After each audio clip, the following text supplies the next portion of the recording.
Hey y'all, it's Quinlan from In the Grain Creations. Today we got an exciting project ahead of us. We just got our CNC machine in the mail, and instead of doing a normal basic platform for it, what I've decided to do is actually build a cabinet for it.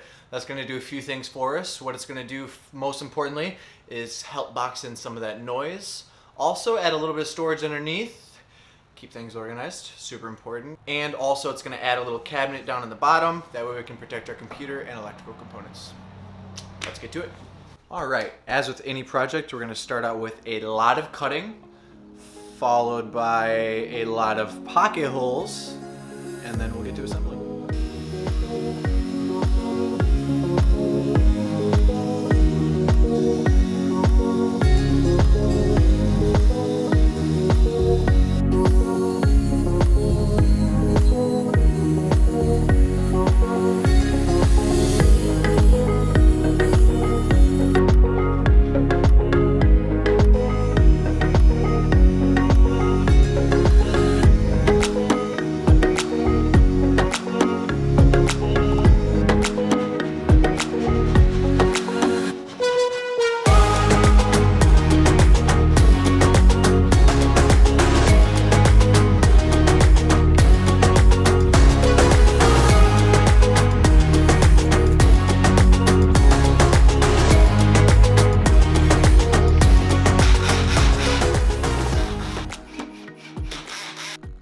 The wood is cut, it is sized, all the what feels like hundreds of pocket holes have been drilled. I've joined that little board and that board together because I do have one piece that is wider than 4 feet and also taller than 4 feet. It actually came out a lot more sturdy than I anticipated. Super excited about that. It's in the back, no one will ever really see it. All right, let's see if we can put this thing together.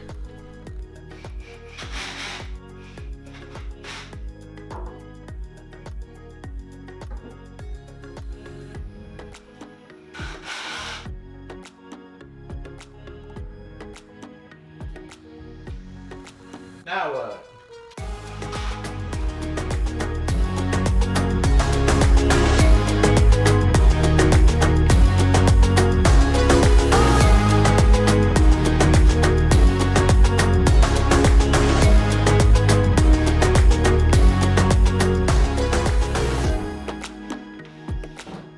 Alright, so at this point in the process, we only have a handful of screws pretty much holding the basic shape of the structure together.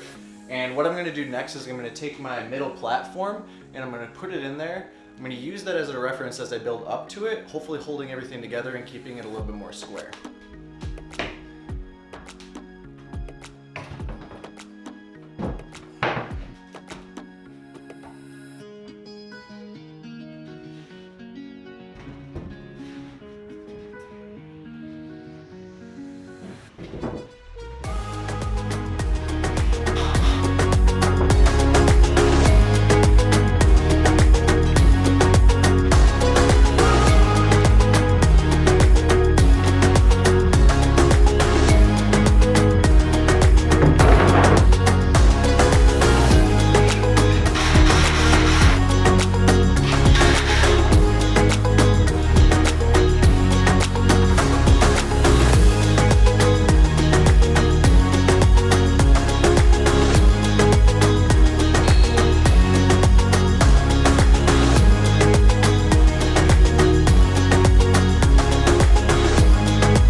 Moment of truth.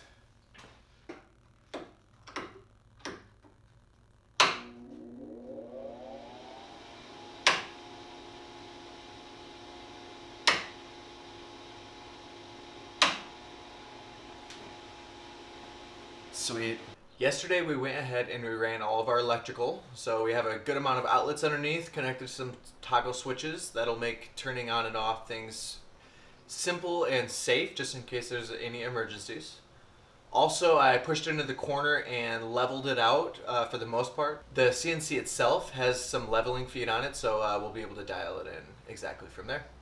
All right, let's put this in there.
Alright, so besides the fact that the cardboard that I was using is definitely a little wompy, this turned out really good. Oh, it's so exciting.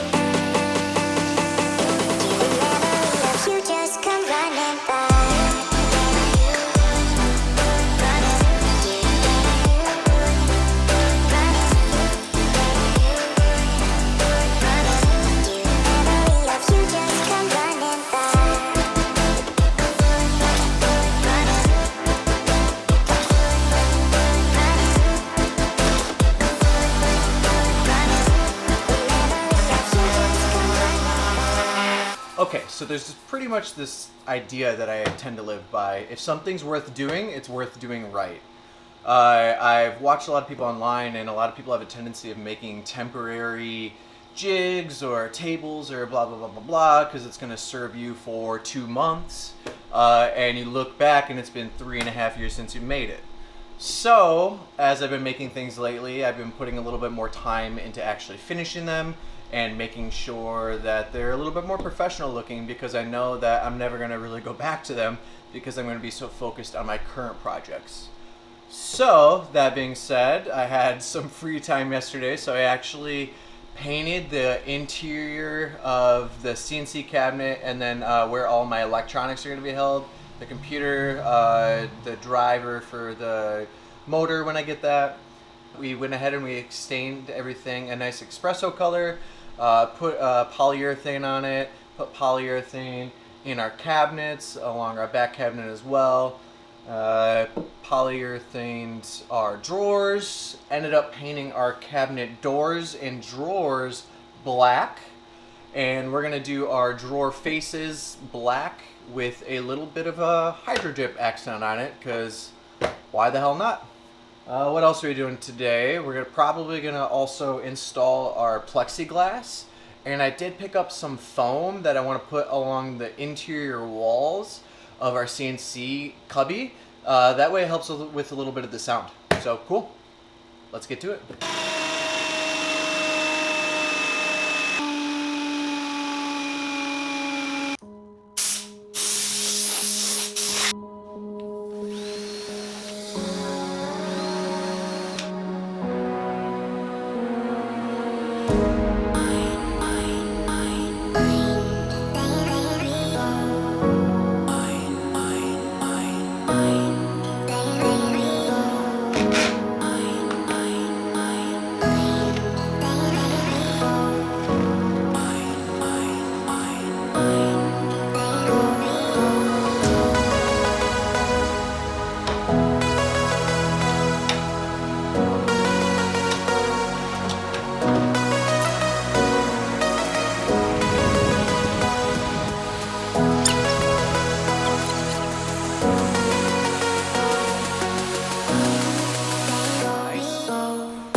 So I'm about to pull the tape off, and this is my favorite part of the process, so I thought I'd bring you in on it.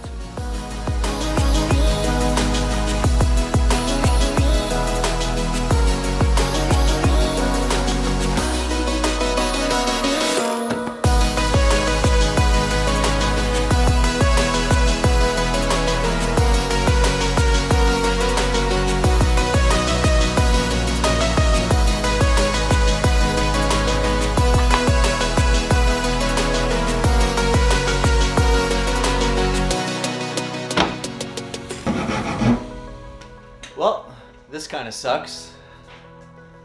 I fucked up a little bit of my math, and one of my doors was actually 3/4 of an inch too large for my opening. So I have to cut off. Thankfully, I had this extra trunk right here that I can just take off 3/4 of an inch, and hopefully the door should line up fine.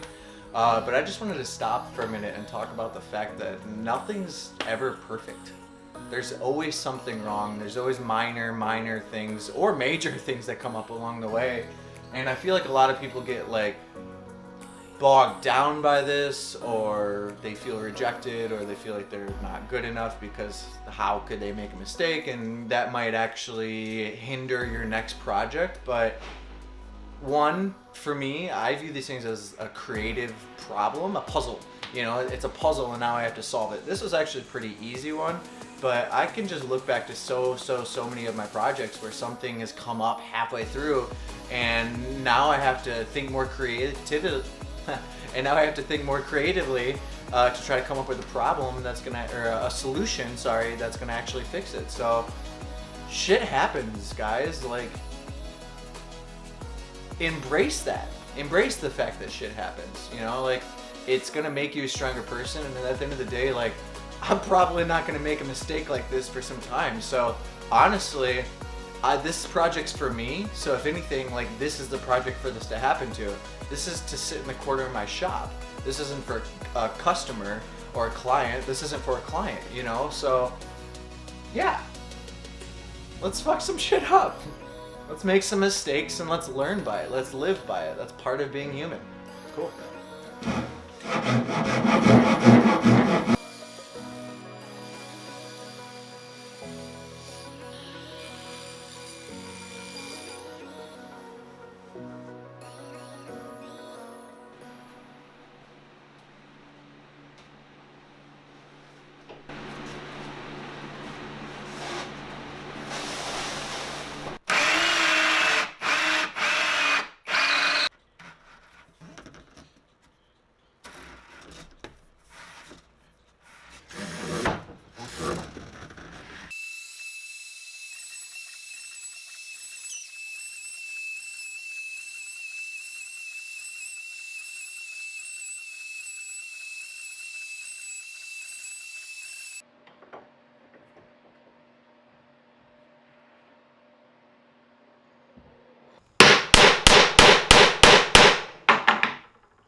Alright, so now that the computer has pretty much done the easy part for us, drilling all of these holes perfectly, I had so much fun watching my first program run in that thing. One, it was exciting, and holy shit was I just nervous the entire time. Didn't know what was going to happen, the whole thing was going to catch on fire, who knows. So now that the computer's done the easy part for us, I get to come back through and do the fun part. We have 250 of these holes that these T-nuts are going to go into. That way when we flip over the board, we'll be able to screw down all of our clamps and our jigs, and everything will be nice and neat for us. Let's get back to it.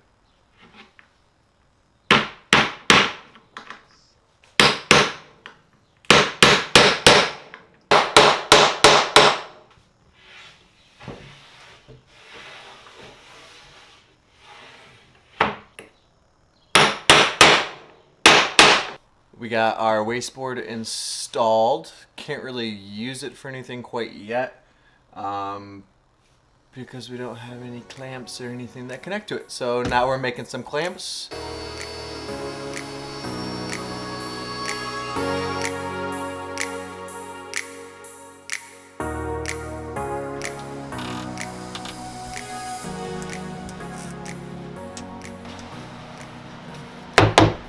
Now we have our L clamps cut out and our friction fit clamps cut out as well. We have our computer installed, our shop computer installed.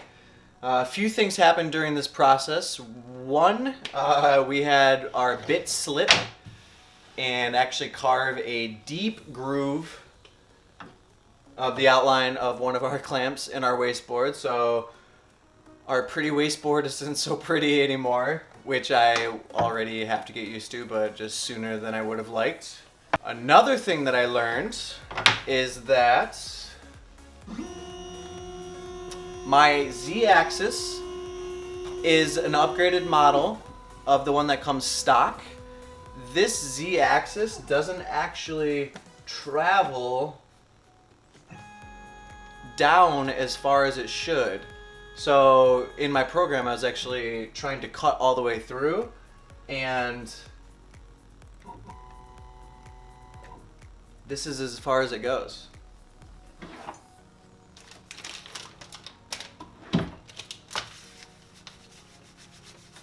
That's crazy. What kind of a design flaw is that? Come on. So, with that being said, now I have to take a whole other piece of 3/4 inch MDF that is this size, and I will put it underneath this wasteboard and then tack this one on top of it. And then we can get back to dialing in our machine and making sure everything is super accurate. I'll kind of go through a little bit of that process as I'm doing it, but it won't bore you with the details.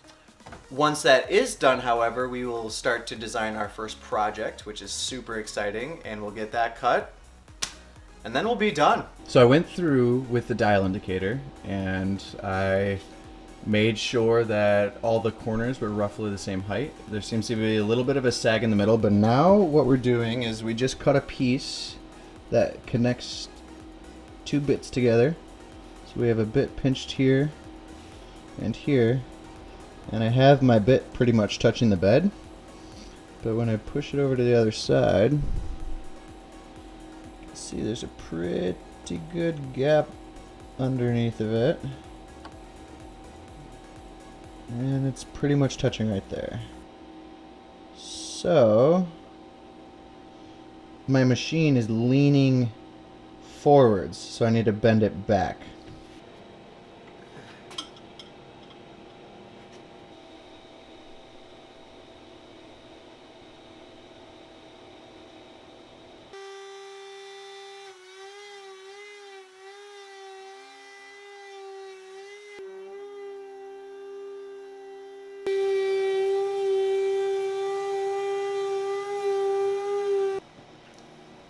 There it is. We are officially done with this project.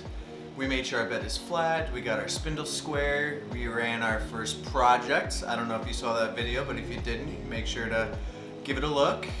We just have a few other minor things to do. I want to get it permanently connected to my dust collector and a few other tweaks here and there, but nothing too crazy.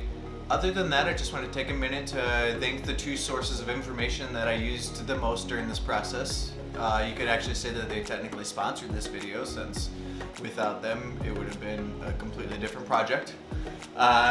First, I want to thank Winston Moy.